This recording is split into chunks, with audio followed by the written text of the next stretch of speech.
Now with day 3 of our CEO of Your Health series. And now that you are prepared and advocated for yourself, Chief Medical Correspondent Dr. Narula is back to help you learn how to invest your health the same way a CEO invests in their company. And today it's all about how to follow up and follow through on your doctor's orders. And that's what is so very, very important, because we got to break down.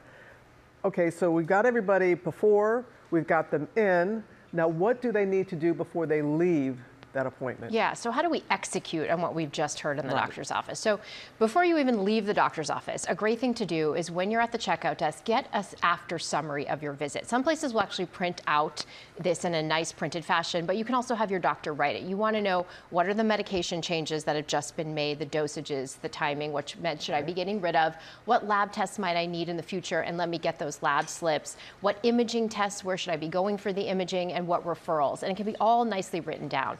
If you are ordered for a test, an imaging test, you also want to ask about insurance authorization. A lot of times that takes a few days or a week, and you want to know, when might I hear back, and where should I go get this test done? Some doctors will have a preference for where you get the imaging test done. It's also helpful to find a point person in the office. I have a lot of patients say, I don't know who to talk to when I call back. Who can I talk to that can get me to you? So ask before you leave, who is the right person for my doctor that I can reach if I call the office? You want to have that connection. Well, that's a good. I'd never even thought about that. Yeah. Okay, you mentioned a lot about labs and imaging and all that. So you have the labs done, you have the imaging, then you got to wait. You got to wait for these results. So what's your advice there? And we've all been patients. This is one of the most stressful times when you're sitting there waiting, wondering, what did my lab show? What did my imaging show? So you want to ask, how soon will I hear back from you?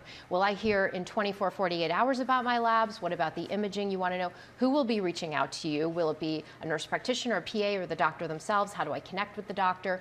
What is normal, abnormal? You want to go through that. And you want to know, am I just going to be hearing about normal results, or will I be hearing about abnormal results? And then, Robin, really important is get a copy of your results. So many things in medicine are about trends, seeing things over time. And so, for example, if you have anemia or low blood count, that's something that we would see maybe year after year. And I see a lot of patients where I'll look at their labs and I'll say, did you know that you were anemic for the last 4 years? And they'll say, I had no idea. Nobody pointed it out. Well, guess what? If you have a copy of your own labs, you're going to see that trend. You're going to see your kidney function. Another important thing, a lot of times you get ordered for an imaging test, let's say a CAT scan of your belly, and they're looking at one thing, but there are incidental findings. And so often, again, I will see a report and say, did they tell you that you had a nodule on your adrenal gland? Oh, no, I didn't know that, right? If you have the report in your own hands and you're reading it, you're going to see everything that the radiologist saw.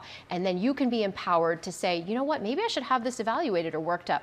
Keep records of your labs and your imaging. So important. This is all such vital information, and people are really responding and very grateful for this breakdown. So let's put the bottom line here.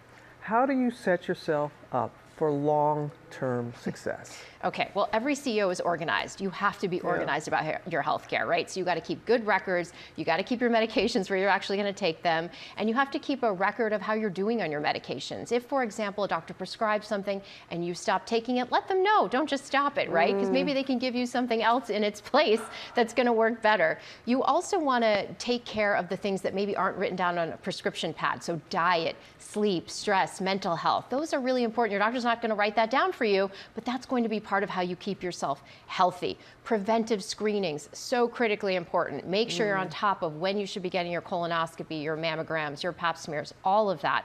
Make those follow-up appointments. How are you going to be held accountable? Well, if you know I have an appointment in 6 months or in a year. And also give yourself a little bit of grace if you don't achieve all the goals. I see a lot of patients say to me, I didn't want to come back because I didn't lose all the weight I should have lost, and I was afraid. And I said, of course, don't worry. We want to see you. You don't have to meet every single mark, right? But keep your follow-ups. It's so important. I wish we had this conversation back when there was a medication that I stopped taking. Wow, it really put me in harm's way. And my doctor said, why didn't you tell me? We could have prescribed something different for you. That's right. Communication, so important. That's where that relationship is so valuable. Right. Yeah. But now our viewers have a relationship with you. I love that. Dr. Narula. You can scan the QR code on your screen to get Dr. Narula's checklist for being the CEO of your health.